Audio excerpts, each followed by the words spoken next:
Hello, it is Monday, August 23rd, 2021. I'm Chris Remo, and welcome back to my New York Times Crossword Daily Solve. It is a Monday puzzle, what is likely to be the easiest and quickest puzzle of the week. I hope your week is off to a good start. My week is off to a fun start. I was walking back from the grocery store, and I walked right by Adrian Dunbar. Now, if you don't know who that is Hastings from the police anti-corruption drama Line of Duty. I don't know that Line of Duty necessarily has a huge footprint outside of the UK, but here in the UK, it is absolutely massive, and that character is extremely fun and beloved by me. So it was very fun to see Hastings right outside the flat where I'm staying. And you may appreciate that as well if you're a Line of Duty fan. Anyway, let's move on to the crossword. There were some things to address from yesterday's Sunday crossword, which you may recall I enjoyed enormously. Actually, one thing you probably didn't enjoy enormously, and I apologize for not noticing this at the time. I noticed in the comments that apparently the bottom of the grid was cut off. I was sort of scrolled on my window incorrectly like this, and so you couldn't see the whole grid. I'm very sorry about that, especially on such a great puzzle. That is a shame. I'll really have to look out for that sort of thing even more vigilantly going forward, so I apologize. And there were a few clarifications and bits of additional context that people left in the comments that I wanted to read. One of the clues referred to an area, a place that surprisingly had a longer coastline than California. And I was indeed quite surprised to learn that it was Maine, the state of Maine in the United States, which is geographically much smaller than California. And Circadian Wolf commented to explain. The coastline clue with California and Maine is interesting that, famously, the question of measuring coastlines is one of the things that led to the coining of fractal as a word by Mandelbrot. And if you may recall from yesterday's solve that I wondered if this was some sort of fractal thing. Because of the fractal nature of coastlines, this person continues, there can be no definite measure of them. The more detail you use in the measurement, the longer the measurements get by significant amounts. This is called the coastline paradox. Coastline measurements therefore depend on the resolution, so to speak, at which they're made, and comparisons have to be done at the same resolution. It seems that at a low detail resolution, California's coastline returns, as expected, as longer than Maine's, but as more detail is taken, at a certain point Maine's measurement increases faster than California's does due to the in and out nature of Maine's coastal geography. So that is absolutely fascinating. And then Johnny Driggs points out something I did not catch. He says, I think what the pea shooters clue is getting at, and as you may recall if you watched the video, there was a clue pea shooters whose answer was tendrils. He says pea shoots are the little tendrils that reach out and help the plant climb up surfaces. And other commenters agreed, so that is certainly correct. Anyway, a great Sunday puzzle, some good additional context there from some viewers.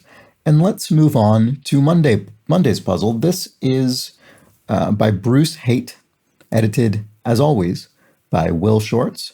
Are we ready to get started? I say yes. Okay. Molten rock in a volcano.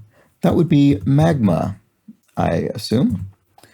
Opposite of tight-fitting as jeans. Loose or roomy, maybe? Could be either of those. Let's move on. Does needlework. It could be sews. Let's check the crosses on that. Harsh as a storm or criticism. Let's keep looking. Each and blank, each and every. Nintendo antagonist with a W on his cap. This is Wario, the sort of evil counterpart of Mario. Mess of a mistake. It could be snafu, military slang that has sort of entered the general lexicon. I think that's come up maybe once before in this series. Let's check the cross. Welsh John, yeah, Evan. So probably is snafu. And designer Wang. I think I recognize this from Shops and Things as Vera Wang. Harsh as a storm or criticism. Ah, yes, we see this as severe now. Guessing this 23 across, I'm guessing this will be a font related. Yes. Typographical flourish. So the answer is serif, which, as I think I've pointed out before, are the little sort of feet in these. If you see up here in the Crossword, this is a serif font. It's got these little feet that are at the ends of the strokes of the letters. Those are serifs. 23, help. This could be SOS, the sort of nautical emergency, whatever initialism. I mean, I think it's meant to be save our ship, but I think I've read it's maybe not, it doesn't actually derive from that. I'm not actually certain. Seinfeld catchphrase, right. This is no soup for you from the famous Soup Nazi episode of Seinfeld. Verne Captain. This refers to the French novelist Jules Verne, and this is Captain Nemo of the Nautilus submarine. An Indian captain, I believe. Model Kate. Kate, this rings a bell. Kate Upton, I want to say. Ward off as a sword. If you ward off a sword, you sort of are keeping it at bay, you're parrying it. Gratis, if something is gratis, it's being offered for free. Columbo catchphrase. I've never even seen an episode of Columbo. I think I've said that on the stream before, but I know from sort of references and general cultural penetration that this is just one more thing, Columbo will often say at the last moment, and then present some sort of, I don't know, mystery-solving bit of evidence or deductive reasoning or something. Record spinners, in brief, would be disc jockeys, DJs. A groove it's hard to get out of is a rut. It's very easy to fall into a rut doing a crossword in which you can't get a certain sense of a word out of your mind, and it doesn't let you arrive at the proper answer. 43 across is Ave crossers, avenue crossers. This would be streets, often in cities, probably most famously New York, but certainly plenty of other cities, particularly in grid-based cities in the United States. You'll have avenues running in one direction and then streets, and both numbered, running in the other direction. You were close with that response. I'm not immediately seeing it, so let's just move on. Took a chair. If one took a chair, one sat. A lofty ambition could be a dream. A headdress for the Archbishop of Canterbury. This would be a mitre, M-I-T-R-E. I went to an exhibit at the British Museum yesterday all about Thomas Becket, the one-time Archbishop of Canterbury who was murdered by knights of King Henry II. He was made Archbishop of Canterbury by Henry II without having had any church. He was a secular man. He had no religious experience at all. But then he stood up to the king anyway. All right. Sign at the end of an entrance ramp. Sign at the end of an entrance ramp. I don't know. I feel like this should be obvious, but I'm not immediately seeing it. See ya. Could be I'm off or I'm out. Either way, it would have an O, I think. The fact that the Bible is the most shoplifted book in America, e.g. Well, I did not know this to be true, but I suppose it's an irony. In other words, it's ironic that a sort of book dealing with the morality and so on is often stolen. Although one could maybe imagine that it's also a book that desperate people might feel a strong spiritual need for, so I don't know. Sign at the end of an entrance ramp. Why am I not seeing this? See ya. Still looks like I'm off or I'm out. The sum of the digits of any multiple of blank is a multiple of blank. Arithmetic curiosity. Oh, I see. So it's the same number in each case, 9. I think I maybe sort of knew that. I don't know that I would have gotten that without, immediately if it were blank without any crosses, but 9 does actually seem familiar. Yes, in fact, I did know that to be true. This actually really is a useful arithmetic curiosity. So, for instance, the number 81, if you add its digits, 8 and 1, you get 9, which is itself a multiple of 9. If you want to figure out if a number is divisible by 9, you can add up its digits, and then it either will or won't be. And you can keep, it's sort of recursive, so you can keep doing it. If you add the numbers up and they themselves make up a 2-digit number, you can keep adding them up to see if they're divisible by 9 if you need that assistance. So, trying to think when I would have used that, but it's definitely a trick I've used many times for some reason. Okay, let's see. We're sort of cutting a diagonal swath here through the puzzle. Let's just skip down. Vowel sound heard twice in true blue. So ooh, is that a long U maybe? And that would make this I'm out. All right. Oh, I see. Sign at the end of an entrance ramp. So I was doing exactly the thing I warned not to do. I was getting in a rut. I couldn't stop thinking of an entrance ramp as in a ramp into a building, maybe an accessible entrance or something with a ramp. In fact, this refers to a ramp onto a highway, and so it's a merge when two lanes merge is what that is. Okay, to have debts is to owe. A Verdi opera. In 4 letters, I'm guessing this is Aida. Let's put it in and check the crosses. A scoundrel. A scoundrel could well be a cad. What aspirin helps alleviate? Could help alleviate an ache. Sleuths in old slang. This is at least the 3rd time I think this has come up in this series. This is techs, as in detectives, old-timey slang for a private detective. I think usually a private detective as opposed to a police detective. Fat chance. Ha. Nice try. Brings in as a salary. If one brings in a salary, one earns that salary. Classic British sports cars. This would be MGs. This I don't always know these automotive clues, but that one is familiar. Blank Arbor, Michigan. This is Ann Arbor, Michigan. I just happen to know that. It's probably fairly common inside an American cultural context, I would suspect. Relatives informally. Your relatives informally might be your family. Military muscle. I suppose this gets at, this is firepower. In other words, firepower is sort of an informal way to refer to broad military strength. Let's check the crosses here. West Coast winter hours. So the West Coast of the United States, presumably, is on Pacific time, and the winter hours, in other words, not the summer daylight time, would be standard time, so Pacific Standard Time. Fruit desserts. Could it be tarts, maybe? It'll certainly end with an S, won't it? But let's check the crosses on that A.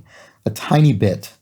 A tiny, just the most infinitesimally small amount of something would be an iota. And the back of a ship is the stern. Let's put in tarts and see if that works. Shorebirds. Yes, so terns, I believe, is a category of waterfowl.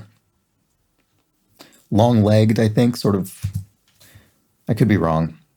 Castaway's sight. You might be cast away to an isle far away in the sea. Opposite of drowsy would be alert. I hope you are all alert this Monday morning. Blank King Cole. This is referring to the singer Nat King Cole. Who wants to be a millionaire catchphrase? Final answer, I think. Let's check the crosses here. TV monitoring agency is the FCC in the United States, the Federal Communications Commission, I want to say. Ill temper. Ill temper could be ire, anger. Parisian denial would be non, N-O-N. The 99 in 299, e.g., would be cents, dollars and cents. Aged Grimm character, so this would be a characteristically old character in Grimm's fairy tales, a crone, for instance, an old woman. Words from one who's defeated. I can't? Seems sort of odd, I suppose so. Let's keep looking. Many works of Edgar Allan Poe. Tales? That also seems sort of odd. I wonder if I have something wrong going down. Let's look here. The Jackie Gleason Show catchphrase. I mean, I wouldn't have the slightest inkling as to this answer except for the crosses, which make it look like how sweet it is. Don't think I've ever seen the Jackie Gleason show, which I guess was an old American. I assume it to be an old American comedic thing because Jackie Gleason, I know, was a comedic actor in the United States. So then, yes, it is I Can't, Words from One Who's Defeated, and Tales, Edgar Allan Poe, so fair enough. Here we have 60s drug dose, so a drug associated with the 1960s, LSD.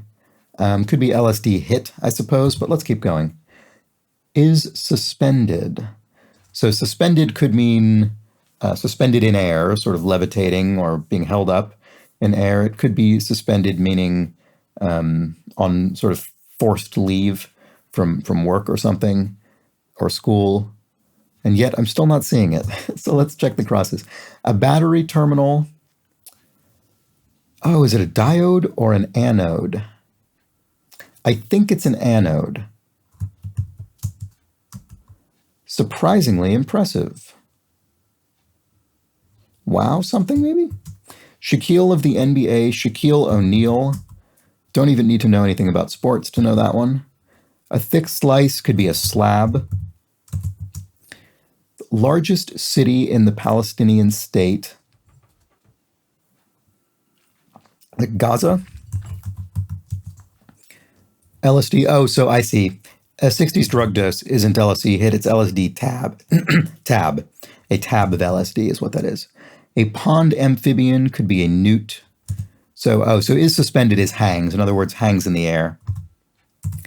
And then surprisingly impressive is wowza. Wowza. I would never have gotten that without the crosses, that's for sure. Okay, so let's go back up. I don't think we ever looked at the crosses here on Magma, our first fill. Be prepared for Boy Scouts. So this would be the motto of the Boy Scouts, I presume.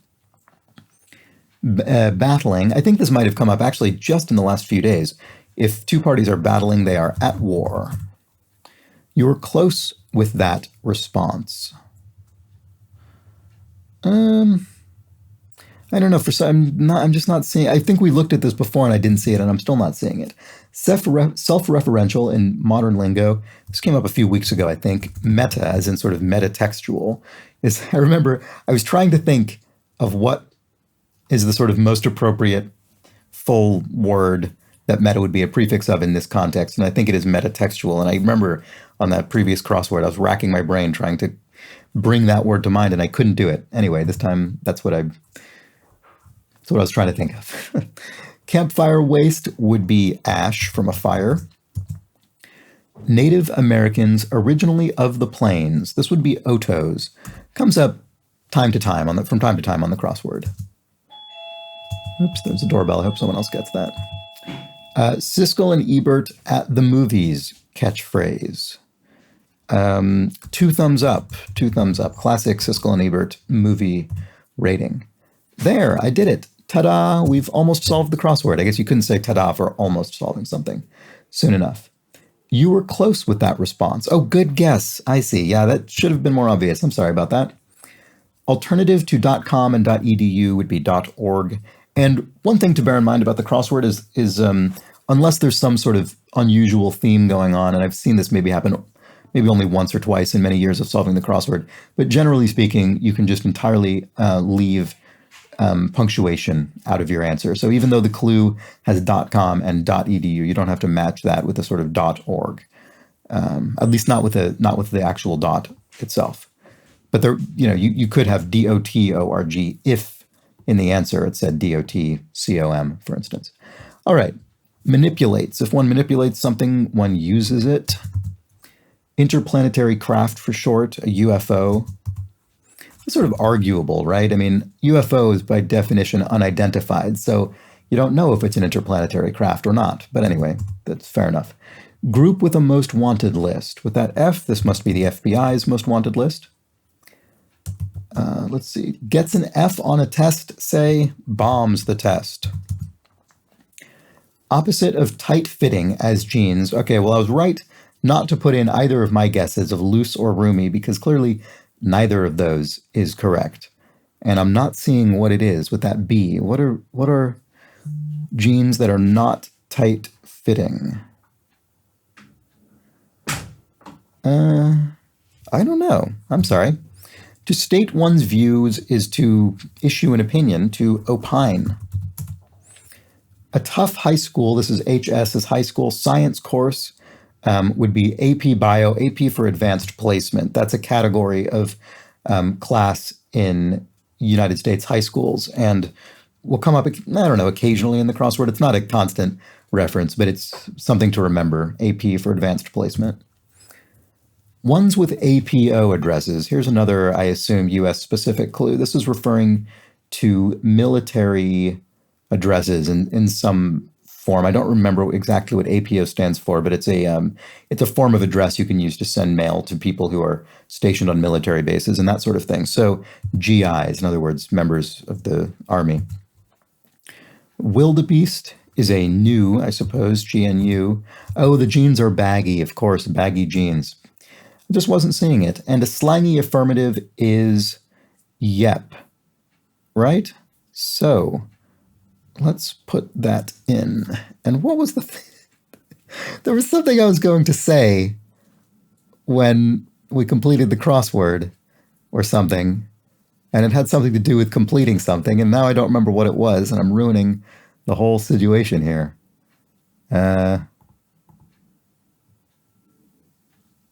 Boy, what a disaster. Oh, it was ta-da. Ta-da. There we go. All right, a Monday puzzle. A nice, smooth solve. Nothing too difficult. Let me know how you fared. If this was easy for a Monday for you, more difficult for a Monday for you, who knows? Yeah, let me know in the comments. I'll be curious to hear. And if I have to take off because some sort of emergency dealing with the roof seems to be happening, so I'm going to run. But if you enjoyed this series, consider subscribing or telling a friend.